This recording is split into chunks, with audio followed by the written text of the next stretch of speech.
wenyewe ndio waongeaji wa kwanza wa Tanzania, lakini wao wataondoka, watakwenda.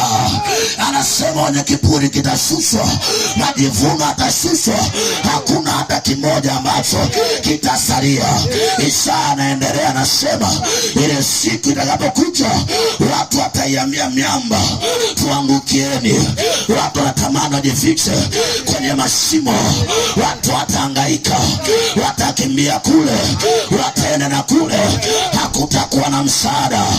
Ukitafuta wainjilisti wameisha nyakuliwa, wachungaji wameisha nyakuliwa, mikutano haipo, makanisa hayapo. Tutaondoka ndugu zangu, tutaondoka, sio kwetu hapa. Mwamini Yesu mapema, mwamini Yesu mapema, pokea Yesu mapema. Haleluya. Watu wataiambia milima tuangukie, milima itawakataa. Watu wataambia mashimo tuficheni, mashimo atawakataa. Wanasema miamba iliyopasuka, watatamani waingie kwenye ile vichochoro vya miamba, miamba itawakataa. Dunia itawakataa, wataenda mashariki itawakataa, wataenda magharibi itawakataa. Watauliza wachungaji wako wapi, hawataonekana, watakuwa wameishaondolewa. Acha kiburi leo, Yesu anakuita.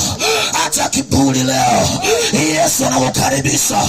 Acha kiburi leo, haujui ni lini utaondoka. Yesu anakuita.